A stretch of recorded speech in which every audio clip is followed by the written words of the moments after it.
Give me 10 seconds.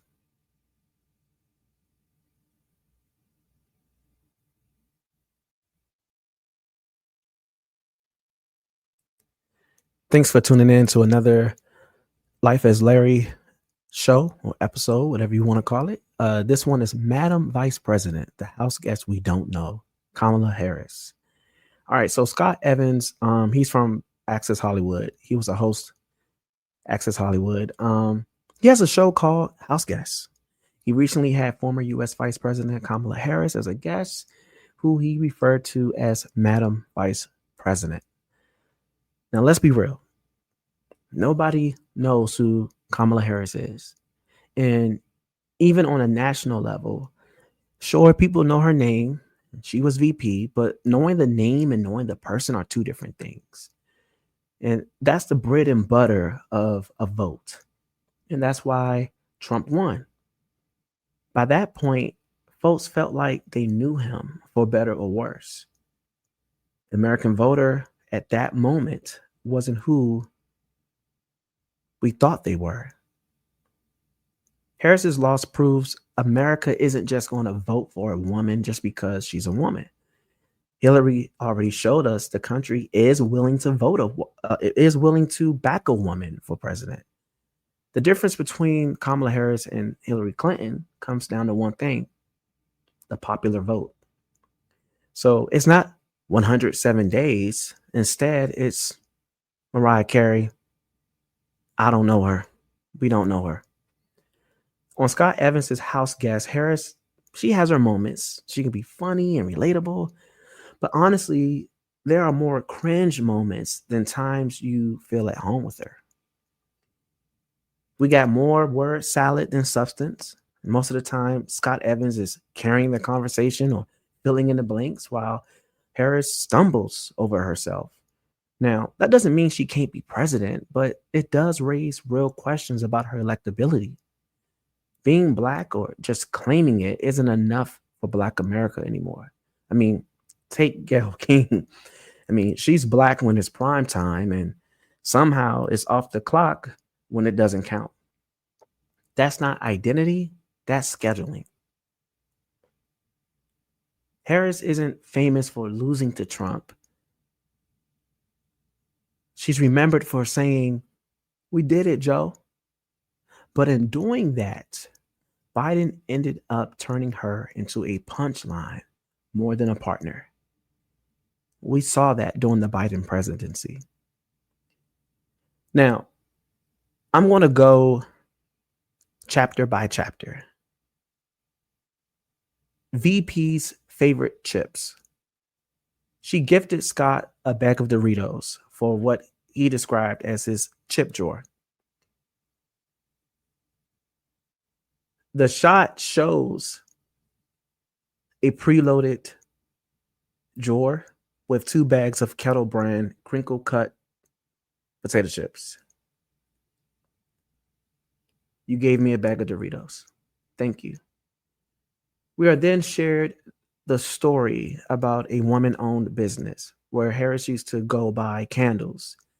In short story short, a scent was created in Harris's honor. Her signature scent, she calls it, which consists of jasmine and gardenia.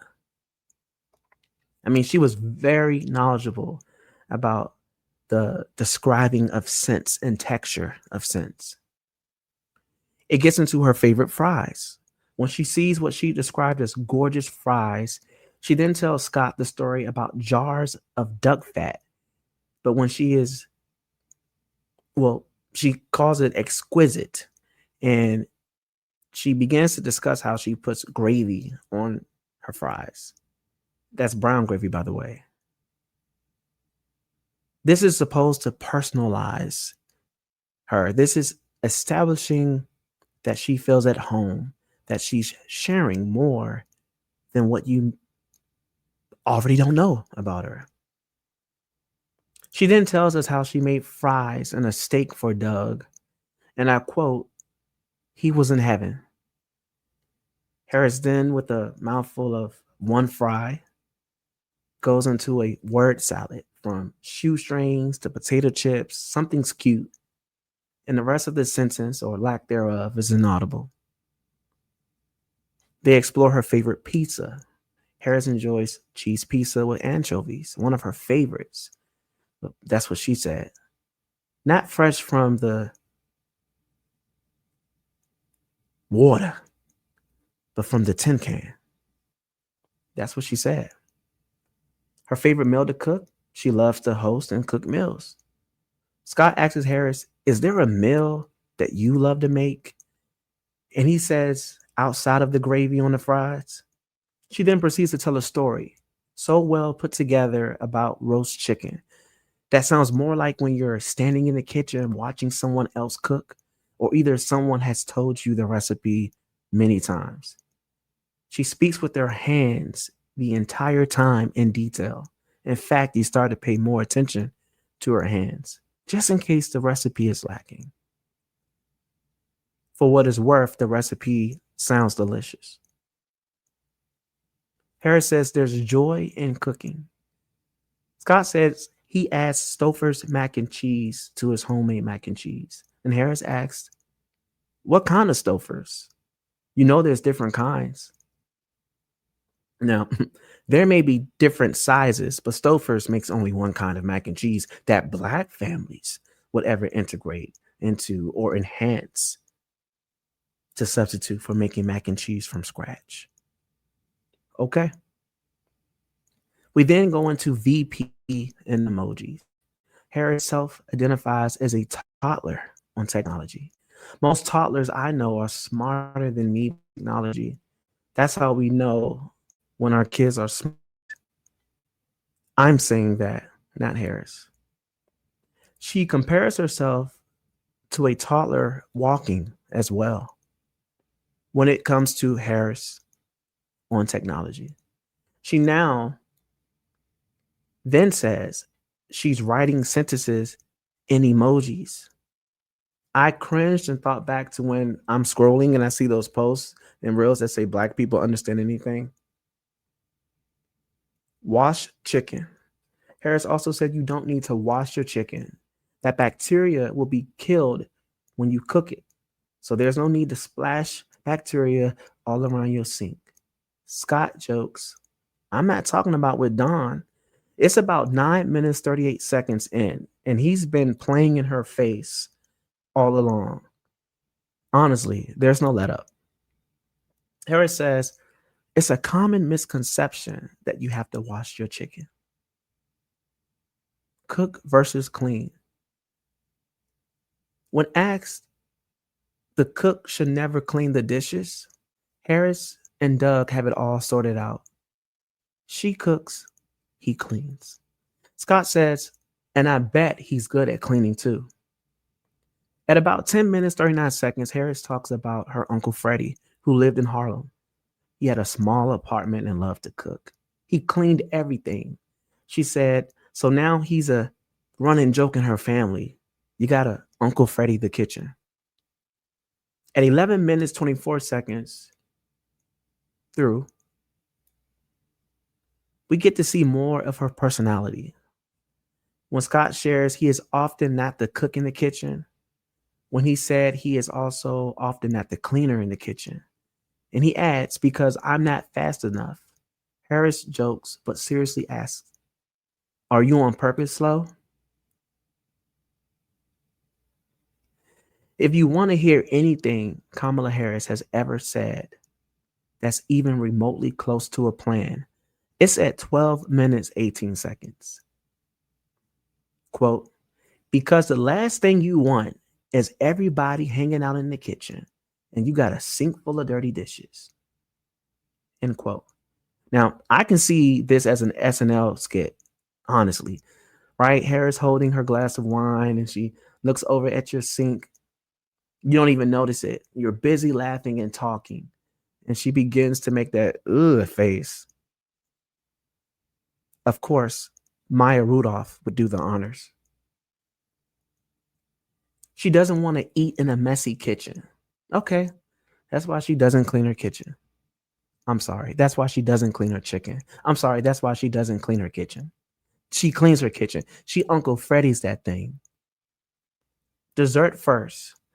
Oh, yeah, for some time here, they've been playing a game called Match My Mood.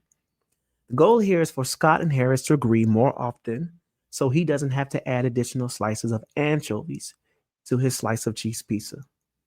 Scott embellishes Captain Crunch at any time of the day, at any time of the day snack. And Harris agrees. Absolutely. End quote. Now, I doubt she's digging in a box of Captain Crunch at any time of the day. Just maybe. Maybe. Just maybe.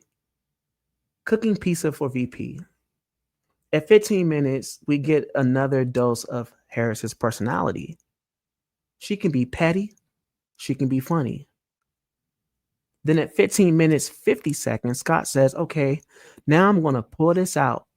I'm going to pull this out now because I think we are more than ready.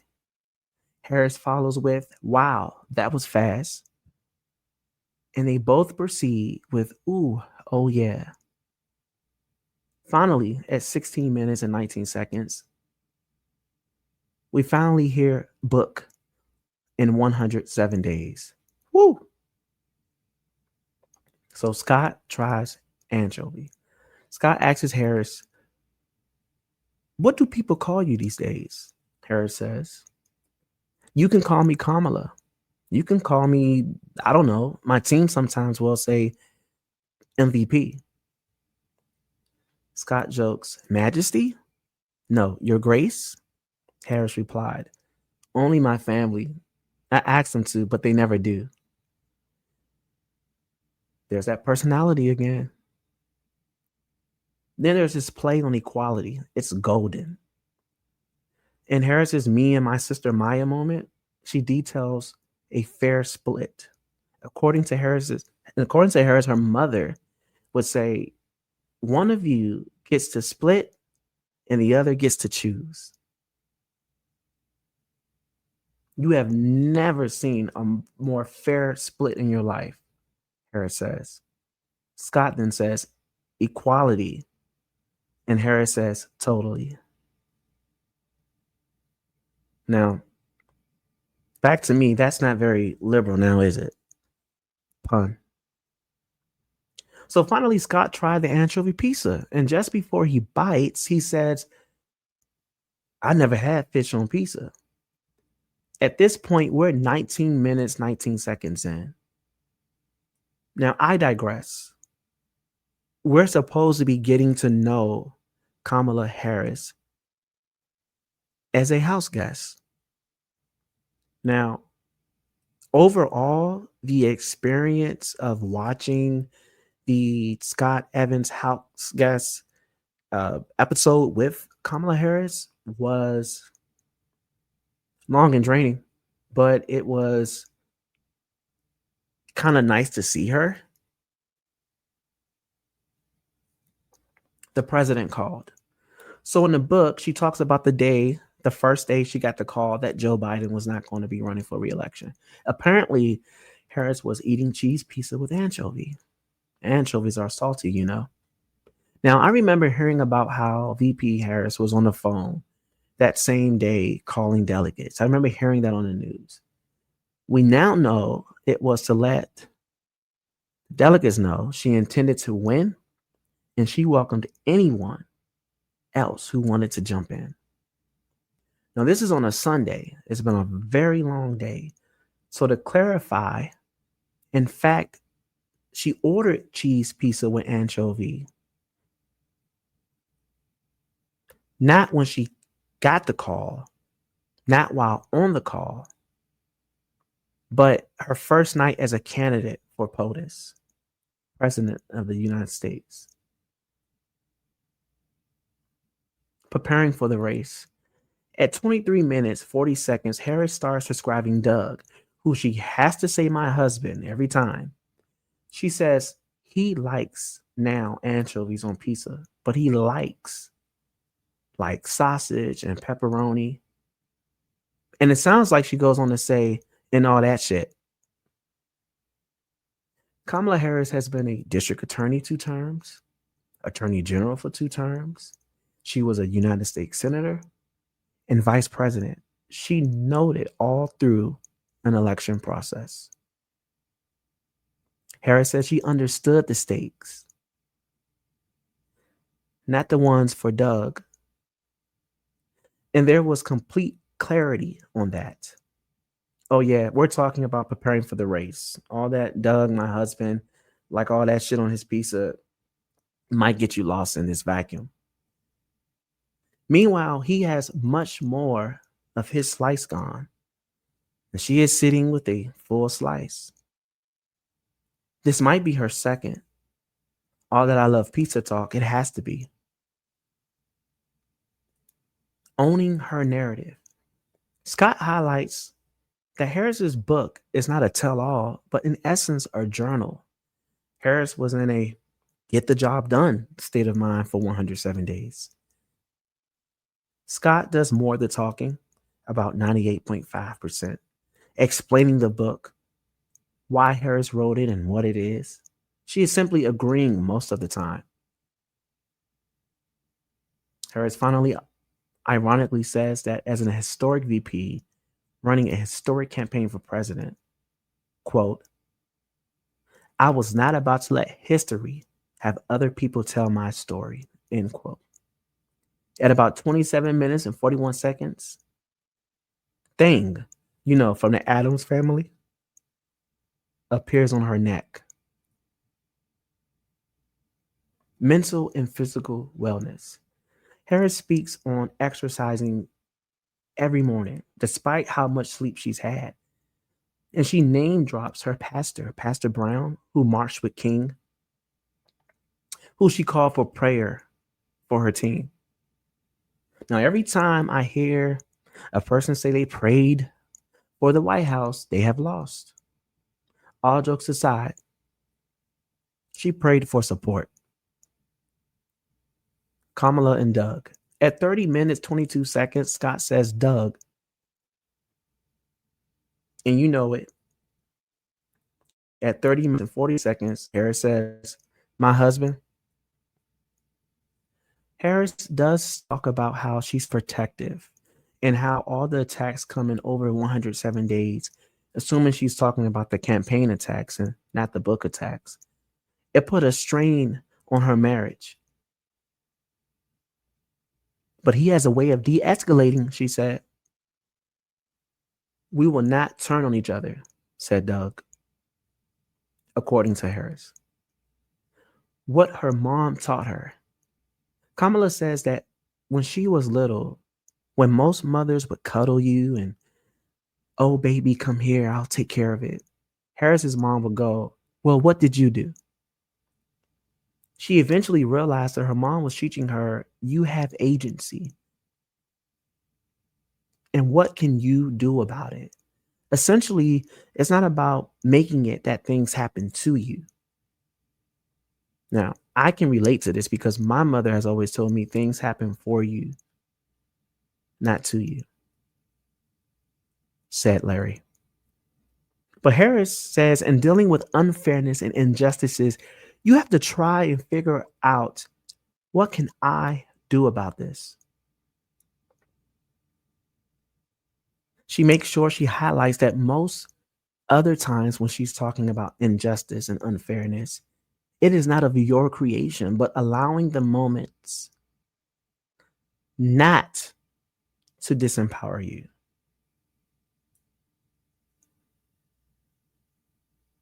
We cannot let our spirit be defeated, end quote.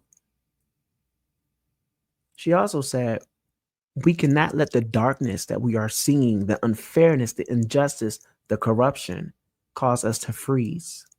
She then says, we cannot allow it to cause us to just throw up our hands when it's time to roll up our sleeves.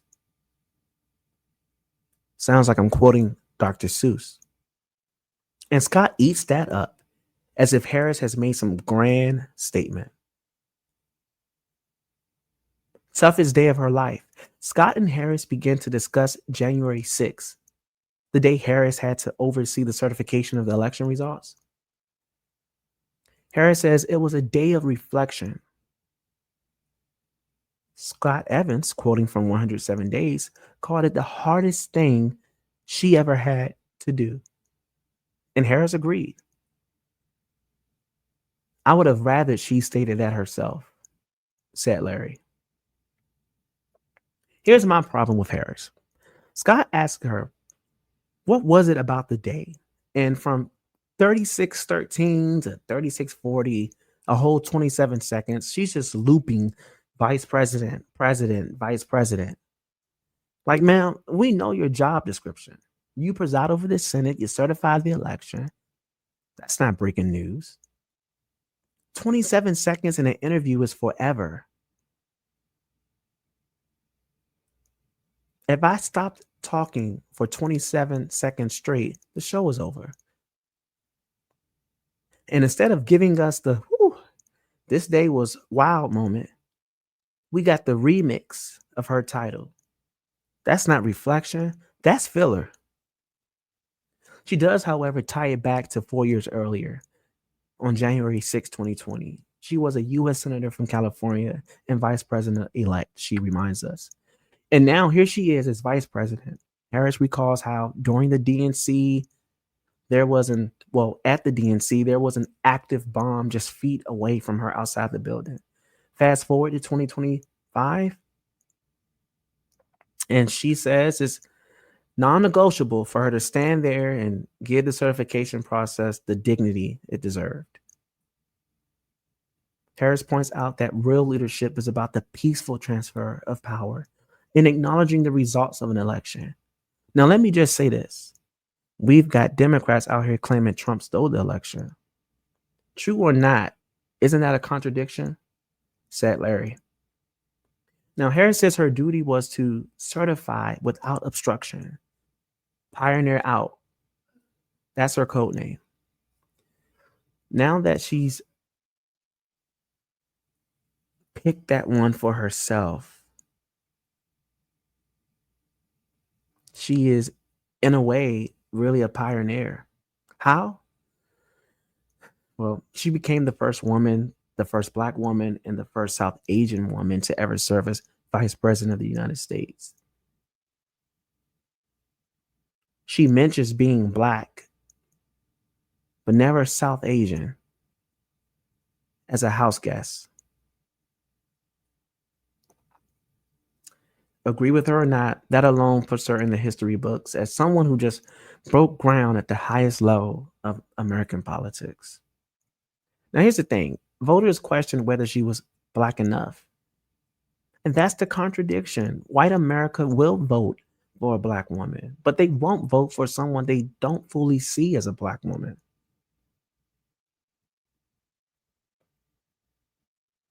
To counter this, Harris shows us that she knows that FAFO, FAFO, means fuck around, find out. And she says she wasn't about to do this. And Scott puts it as she could have easily did what they tried to do. This is the moment we're supposed to embrace her for doing the right thing.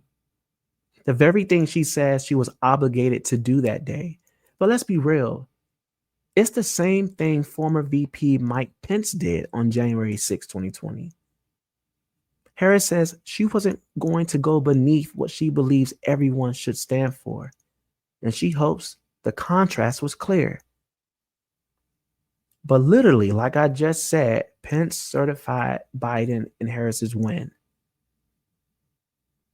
Not sure she got that memo, but she's Madam Vice President, right?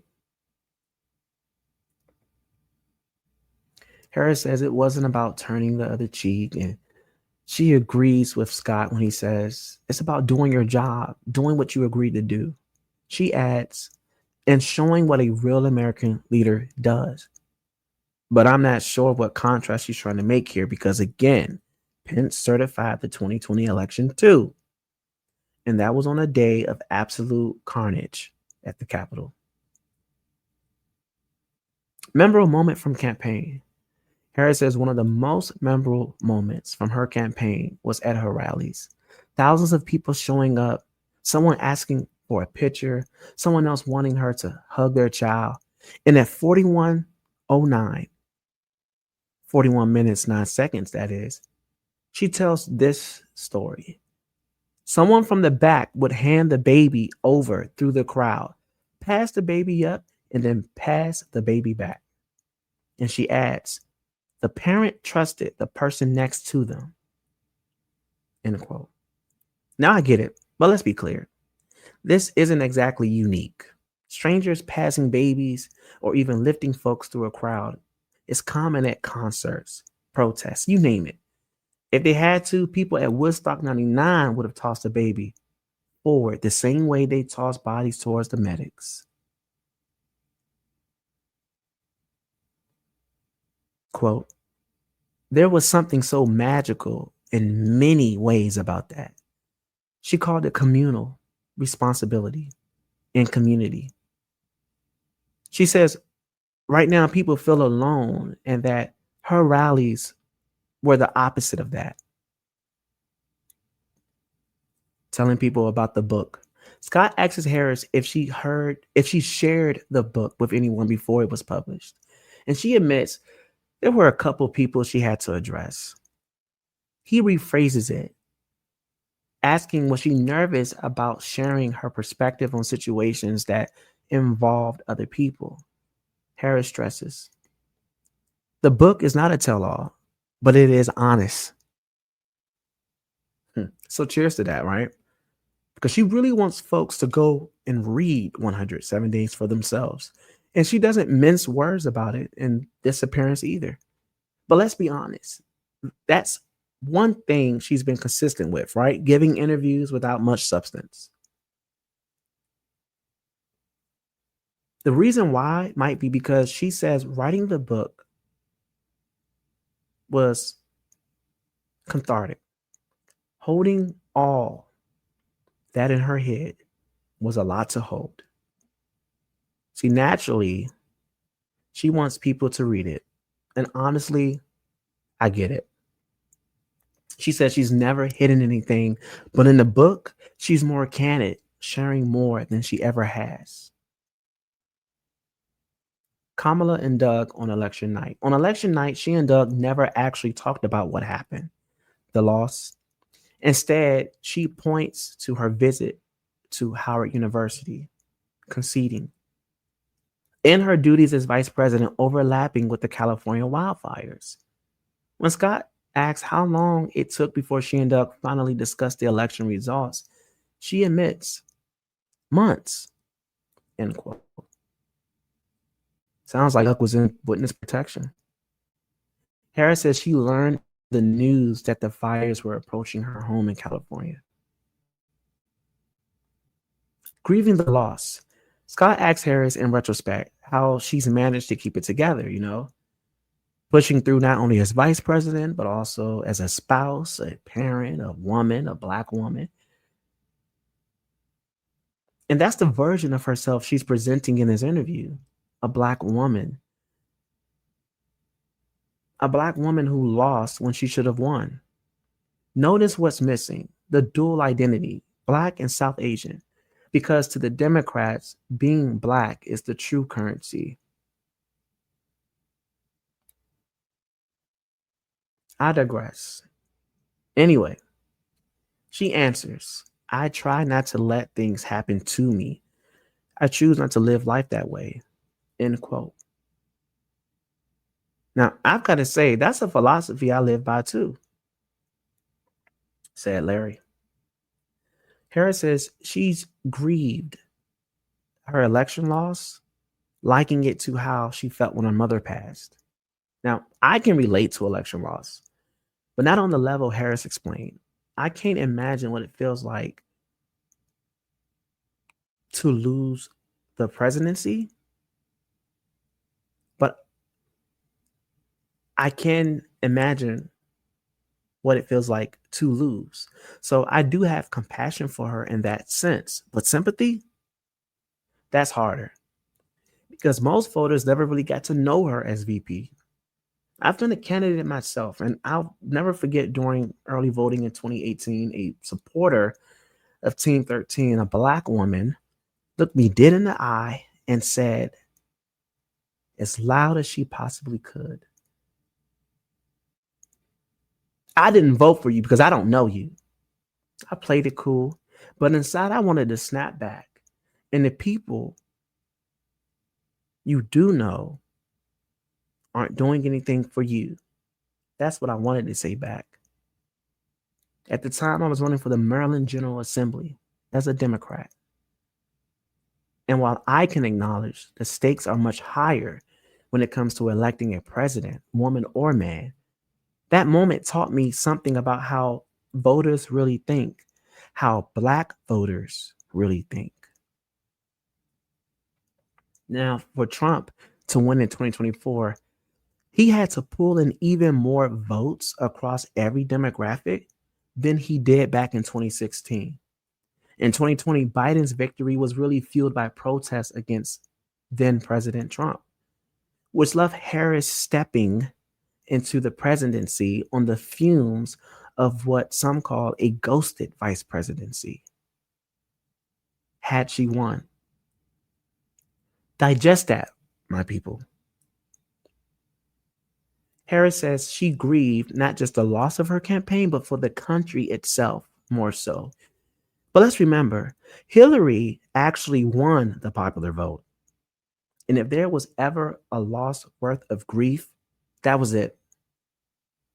This wasn't the same. Behind closed doors, a lot of black folks admitted they really didn't know Harris. Yet in the same breath, they'd say she should have won. And I asked why when Hillary lost. Hillary Clinton, someone we actually knew, lost. Not because she was a woman, but because she was flawed in ways Trump wasn't. Let that simmer. With everything we know about Trump, let that simmer. Don't blame the same traits you ran on for the reason you lost. Trump didn't. She lost because the electorate mobilized differently at that moment. Hillary, that is. For her, against her, or for Trump. And like Democrats always say, accept it. Accept that. The results of the election. Harris says that in her loss, she wasn't in a position to protect the country had the outcome gone her way. Digest that.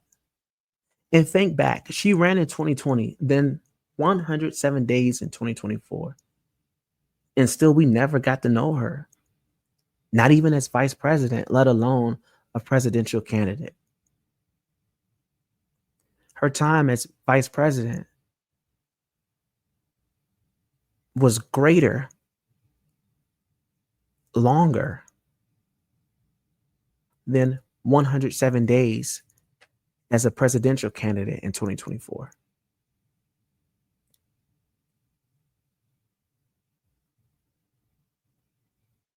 That doesn't add up to a presidency. This isn't about gender or race. You disagree, you say yes. It's a popularity contest, people. And it's one she continues to lose.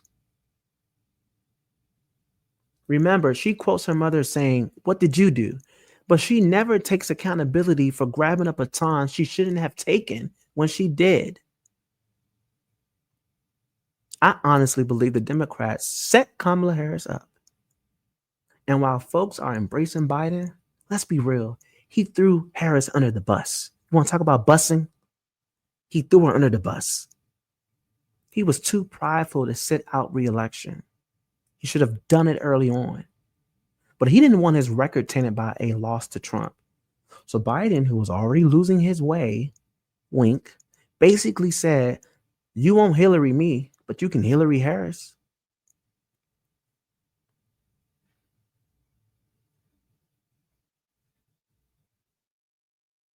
Scott says it feels like in so many ways, all hell has broken loose. And to resign that, that's just what it's going to be. It's not enough. It's not okay. It feels like in so many ways all hell has broken loose, and to resign that that's just what it's going to be is not enough. It's not okay. When Harris describes the call,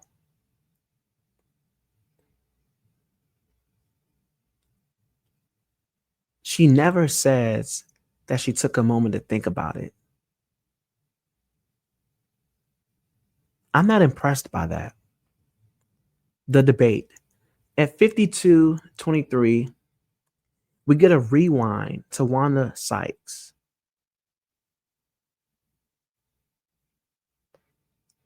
I keep thinking about that debate, and the thing that stayed with me is how she was able to call him a motherfucker without calling him a motherfucker.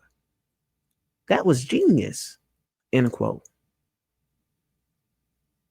At 55:55, you get a candid glimpse of Kamala silently agreeing with Wanda Sykes. Her facial expressions made it undeniable. This is all while Scott is saying, I can't imagine that's actually where you were in that moment on that stage. I can't imagine. End quote. Now, this I do believe. She really was at that point in that moment. We were saying it, still saying it. Scott says, sipping from his cup, calling Trump on election night. Harris says she called Trump on election night to concede. Now, mind you, a life-changing moment just happened, and she and Doug, my husband, hadn't had a single conversation about it. But Trump tells her she has a beautiful name and pronounces it perfectly.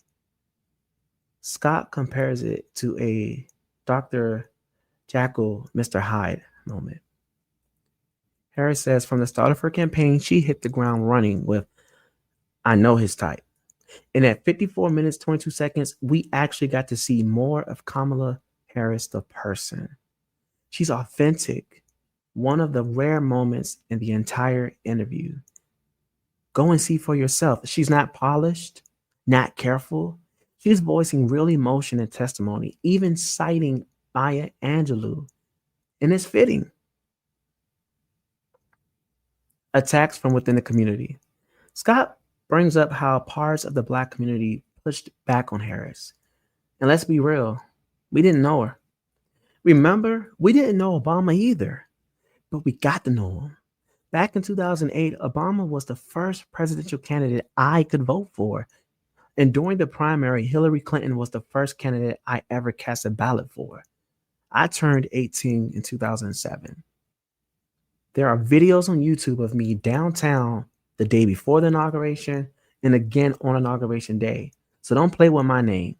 I'm 36 now. I have a 2-year degree in legal studies, a bachelor's in political science, and a master of public administration and law and public policy.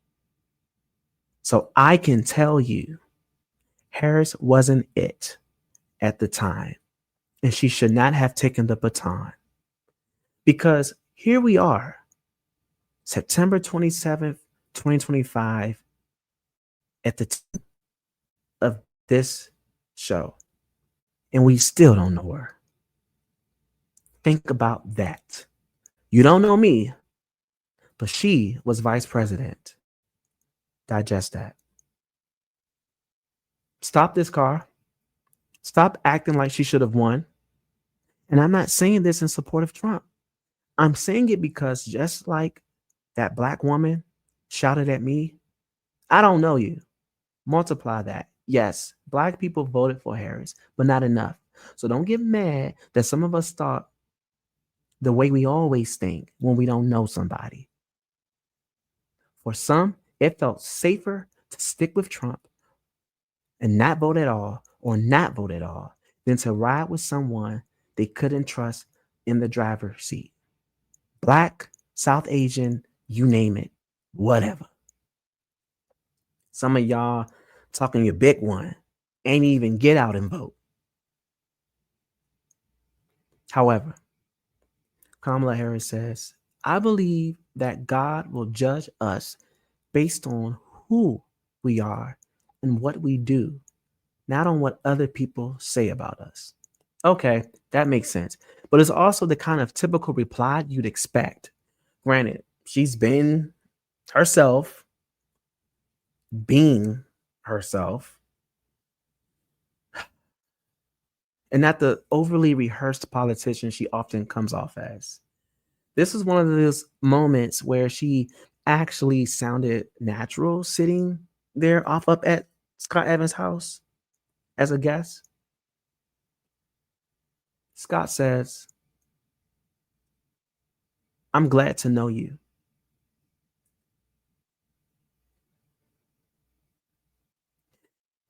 We have to have faith, knowing there will be dark moments.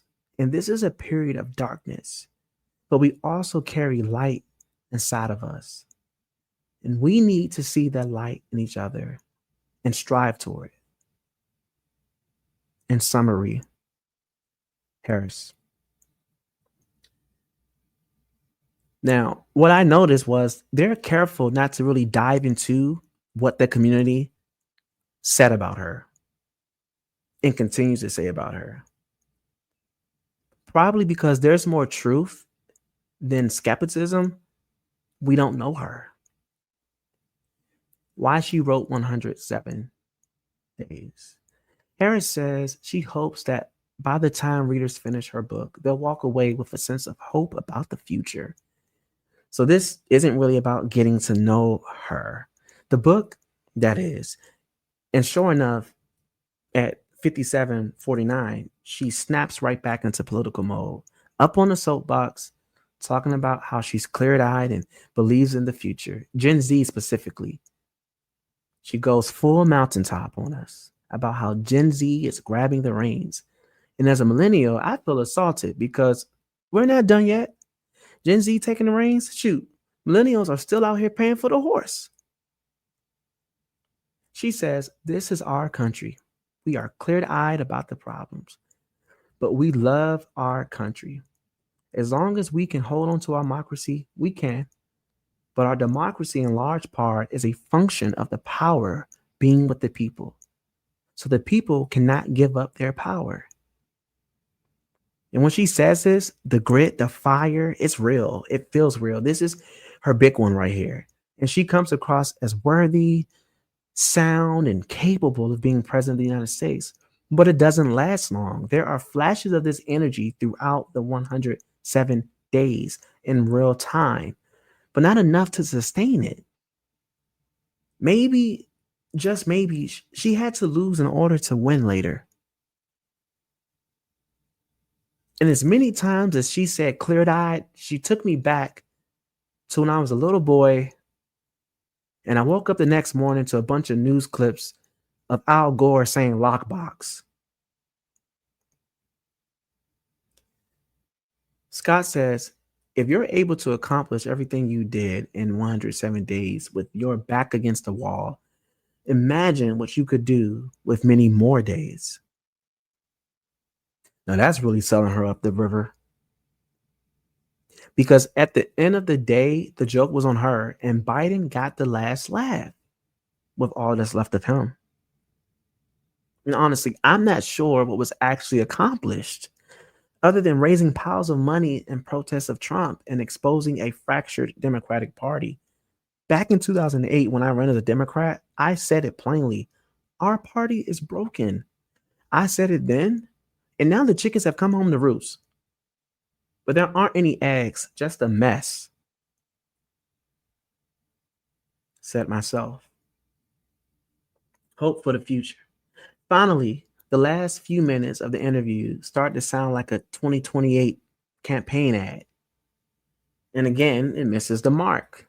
She wants you to walk away with a sense of tomorrow, a sense of hope for what could be. She says, things may get worse, better, before they get. Don't accept false choices. She really said things may get worse before they get better, but I wanted to be suspenseful. What'd she say? Now, that's not enough to win. We need to see more of Kamala Harris, not the politician, not the candidate in waiting. She needs content out there where she's just herself, because she excels when she lets go, and she shines when she taps into simply being Kamala. Didn't you learn anything from Hillary? Here's my closing. So here's where we land. Madam Vice President and the House guest, we don't know, gave us a Kamala Harris that's sometimes funny, sometimes relatable, but too often stuck between word salads and polished lines that don't move the needle. Scott Evans tried to give her space. Everyone has tried to give her space. Literally. But she carried less of the interview while he carried more of the interview. And in politics, if you need someone else to fill in your blanks, that's already a red flag. Harris shines brightest in her unguarded moments. When she laughs too hard at a fry, when she talks about roast chicken with her hands, or when she finally drops the script and just speaks like Kamala. But those flashes are too few. If she wants to run again, America needs to see her, not just Madam Vice President. That was the role you played. But who are you? The question isn't if she can lead. I mean, again, her code name is Pioneer. But the real question is whether voters ever get to know the woman behind Madam Vice President. The woman to rise and become president of the United States. Stop this car. Until that happens, the ride doesn't go anywhere.